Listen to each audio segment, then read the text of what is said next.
What is up, guys? It's your boy Solheim here, back with another Mists of Pandaria Classic video. So today we're going to be talking about a very good gold farm, or I guess multiple different gold farms you can do early in the expansion and throughout the expansion to make a bunch of gold. It's also kind of a strategy you can incorporate into your regular gold farms as well, just to make more gold from the farms that you're already doing, or just knowing about something's existence, you can simply make way more gold. Now this right here will be for the max level, so you want to be level 90 before farming here, and we're talking about Veil of Eternal Blossoms.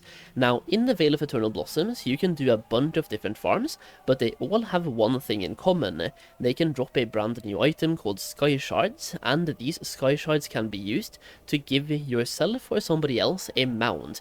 So let's talk about that. Whenever you're flying around in the Veil of Eternal Blossoms, you can sometimes see a red serpent flying around in the skies, and the thing is, you can actually get that serpent as a mount. I was trying to take a lap now just to see if Alani is up, but apparently somebody has gotten the mount right now, because like half an hour ago Alani was flying around and right now nothing is happening, and I've been flying around basically the entire zone and I'm seeing absolutely nothing.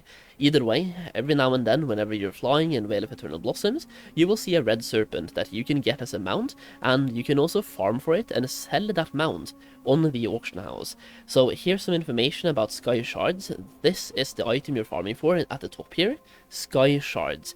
You can see they're unique, you can have 10 of them, and they are bound to account. At the start of Mists of Pandaria, back in the day, they were actually like bound to your character, so soul bound, and they became account bound I think in patch 5.2 or 5.3.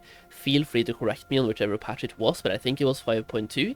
Either way, Classic should be based on 5.4 as a base, in which case these should be account bound from the start. That means you might get them while doing your daily quests, because they are world drops in the entire zone. So whenever you kill a mob in the Veil of Eternal Blossoms, you have a chance to get Skyshards. That being said, they are very, and I mean very rare.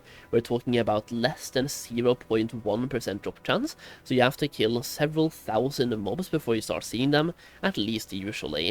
Now, if you have an optimized farming strategy for this, you can get one Skyshard about every 1 or 2 hours. So these Skyshards, you can get 10 of them, they should be bound to account, in which case you can combine 10 of them to get a Sky Crystal.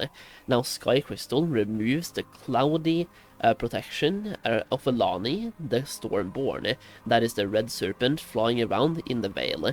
So when you have the Sky Crystal, all you have to do is wait for Alani to spawn and patrol in the Veil, and when you see Alani flying around, you use the Sky Crystal on Alani, get the tag, and that will drop this mount. You can also see this mount has a 100% drop chance, so it will drop no matter what. There is one thing you should be aware of though: people can steal the tag unless Blizzard does something about it. So when you pop the Sky Crystal, be ready to tag Alani as well instantly, and that way you will get the mount. And as you can see, it's not soulbound, it's just a unique mount, so you can first of all trade this mount to other people, and you can post the mount on the auction house as well. So this pretty much means that whenever you're farming gold in the Veil of Eternal Blossoms, you have, first of all, you can farm for cloth, right, and Spirits of Harmony, but you also have the chance to get Sky Crystals or Sky Shards at the same time, which is a zone drop only in the Veil of Eternal Blossoms, which kind of, when you are level 90, you're more incentivized to farm here, because that has one additional thing that you can farm for, and mounts are pretty huge when it comes to selling mounts. Like, they sell for a lot of gold. This one as well will sell for a lot of gold, so you can basically mix the best of both worlds. You can farm for cloth farming, Spirits of Harmony farming, world drop epic farming as well. Like, you're farming level 90 mobs, right? They can drop level 90 epic BOEs, world drop BOEs, and then the Sky Shards as well, giving you a sellable mount. So you're basically getting the best of both worlds, and it really incentivizes you to farm in the Veil at level 90. In addition to that, whenever you're doing your Golden Lotus dailies, which are located, like if you go down here at this gate, the Setting Sun Garrison, you will have a bunch of dailies with the Golden Lotus, which requires you to kill mobs every single day in the Veil of Eternal Blossoms, and when you do those dailies, you have another chance to get Sky Shards as well, so even if you're not a gold farmer, you might happen to stumble upon a couple of Sky Shards just for playing the game. Now I do also want to give you guys a couple of examples of where to farm. So here you have one location for Skyshards farming, which has been a very popular location in retail, like even to this day. If you log on to retail right now, this location is very popular when it comes to farming Skyshards. And in Mists of Pandaria as well, very good location. And the thing is, over here you have a bunch of NPCs helping you kill the mobs. So all you basically have to do is tag every single mob you see, and some of them will have NPCs fighting them, in which case you just have to tag, then move on, and some of them you have to kill by yourself as well. But for a lot of these NPCs, or for the mobs, you will have actual NPCs helping you defeat the mobs, which is like, they will just help you. It will make the farm even better. And the thing is, it's a huge location. You can basically be 3 people farming effectively at the same time here, and yeah, you can be multiple people due to the location here, and it's like that huge. That is only farm number 1, and as you can see, you can get Skyshards here, Spirits of Harmony, Wind Wool Cloth. It's a humanoid farm, so like anything attached to humanoids you can get here. Wind Wool Cloth being number 1, and because it is a cloth farm, you really want to have tailoring as well, because that way you will get basically double the amount of cloth, because they have the cloth scavenging trait, so you will get twice as much cloth if you have tailoring. So if you're using it as a gold farm, which I guess you would go here for anyway, make sure to have tailoring. It really boosts the gold per hour. And then location number 2 is also a humanoid farm, so once again, tailoring for more cloth. You also get Spirits of Harmony, and you can get Skyshards, and you also get world drop greens, blues, even epics from these locations.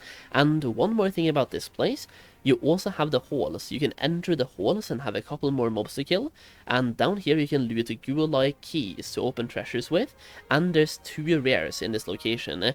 The rares can also drop treasures of the whale, which can also contain more Skyshards. So if you happen to farm at this location, and you use something like a rare scanner, and you get a pop-up for a rare, kill the rare. It is definitely worth it. And over here as well, it's a huge location with a bunch of spawns.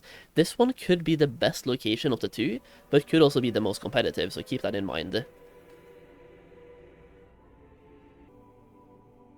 Now for both of those farms, and really any farm in Mists of Pandaria Classic, make sure to be using Potions of Luck as well, which will simply give you more value from the farm that you're currently doing. It's basically the Potion of Treasure Finding from Cataclysm that we now have in Mists of Pandaria. So this one right here allows you to sometimes find extra treasure from monsters in Pandaria, lasts for 20 minutes, has a 20-minute cooldown, so you can chain them back to back. It also requires 1 golden lotus to make, and you basically usually get enough of the Spirits of Harmony back from 1 potion to basically fund that for free, because you can turn 1 Spirit of Harmony into 2 golden lotus, and you usually get at least 1 Spirit of Harmony from every single potion, which means that if you use 1 potion, you technically get 2 back every single time, so it pays for itself. Either way, farming in the Vale of Eternal Blossoms for Skyshards can be a very good way to make a bunch of gold, and especially early in the expansion when people will pay a premium for that mount as well, so make sure to farm in this location and utilize these farms to your advantage. And once again, this will be relevant throughout the entire expansion, and this mount will even be relevant for multiple expansions to come if we go through more expansions in the Classic lifetime. Now I should also say that I do have a gold making guide for Mists of Pandaria Classic, which shows you even more locations for Skyshards farming, and even better locations as well, so I saved the best ones for that guide. And I will also say that we have a bunch more gold making information in that guide. It's 85 pages right now, and we'll probably add more pages over time. You get exclusive access to content. We already have 2 videos made that you will not see on my channel. They will only be available to people that have that guide. And one more thing, when you buy the guide, you get the Cataclysm one for free, so you basically get 2 guides for the price of 1. That way you can use the Cataclysm guide to prepare yourself for the upcoming launch of Mists of Pandaria, and then you can use the Mists of Pandaria gold guide to make a bunch of gold in Mists of Pandaria Classic. So you can check out this guide through the link down below, and if you do buy the guide, thank you so much. Like, your support means the world to me, and I will make it my personal goal to help you make as much gold as possible in Mists of Pandaria. Either way, that's the video for now, so if you enjoyed the video, leave a like down below, and if you have anything to add, do so in the comments. As always, thank you for watching, I really do appreciate it, and I'll see you again in the next video very soon.